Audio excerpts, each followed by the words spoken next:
आज Doubtnut app download करें। Doubtnut पर अपने सभी गणित, रसायन विज्ञान, भौतिक विज्ञान और जीव विज्ञान के डाउट्स का करो सफाया। बस प्रश्न की फोटो खींचो, एक ही प्रश्न को क्रॉप करो और तुरंत वीडियो सोल्यूशन पाओ।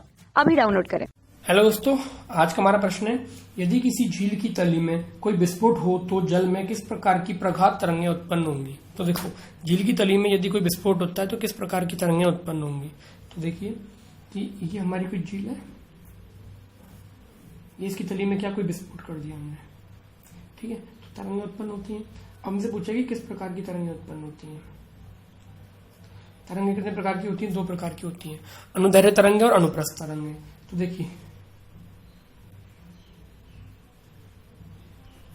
अनुदैर्घ्य तरंगें वे तरंगें होती हैं जिनमें माध्यम के कणों का विस्थापन तरंग की गति की दिशा में होता है। ऐसे मान लो तरंग इस तरह से गति कर रही है तो माध्यम के कणों का विस्थापन भी गति की दिशा में होगा या इसके विपरीत होगा। ये होती है अनुदैर्घ्य तरंगें, जिसमें माध्यम के कणों का विस्थापन तरंग की गति की दिशा में होता है या उनके विपरीत होता है। अब आती है अनुप्रस्थ तरंगें, ठीक है।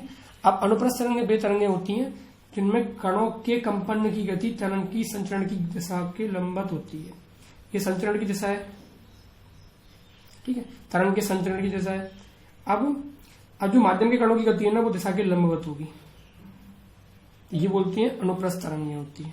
तो हमारे विस्फोट में या कहीं कोई ज्वालामुखी आ जाए या फट जाए कहीं कुछ भी, या कोई विस्फोट हो जाए या कहीं पे भी कोई तरंगें उत्पन्न हो रही है जो कि अनुदैर्घ्य तरंगें होंगी यदि वे तरंग की गति की दिशा में माध्यम के कणों का विस्थापन होता है। अनुदैर्घ्य तरंगों में क्या होता है कि जो तरंग की गति की दिशा होती है उसी दिशा में माध्यम के कणों का विस्थापन होगा। तो अगर हम विस्फोट करते हैं यहाँ के सिरे पर या धरातल पर या इस तरह पर, इसकी सतह पर, तो जो तरंगें उत्पन्न होंगी वो अनुदैर्घ्य तरंगें होती हैं। क्यों? क्योंकि उनमें क्या होता है, माध्यम के जो कण है वो तरंग की गति की दिशा में विस्थापित होते हैं। अगर लंबवत विस्थापित होते तो अनुप्रस्थ तरंगें होती है। लेकिन ये फैक्ट की बात है कि जो हमने ये एक्सपेरिमेंटल प्रूव हो चुका है कि जो तरंगें उत्पन्न होती हैं समुद्र में विस्फोट करने के बाद, वो माध्यम की गति की दिशा में ही उनके कण गति करते हैं, जिस वजह से वो अनुदैर्घ्य तरंगें ही होती हैं। तुम्हारा कौन सा ऑप्शन सही होगा? अनुदैर्घ्य तरंगें होती हैं, ठीक है। कक्षा 6 से 12वीं से लेकर नीट, IIT, JEE वो एडवांस के लेवल तक 1 करोड़ से ज्यादा छात्रों का भरोसा। आज ही डाउनलोड करें डाउटनेट ऐप या व्हाट्सएप करें अपने सारे डाउट्स 8400 400 400 पर।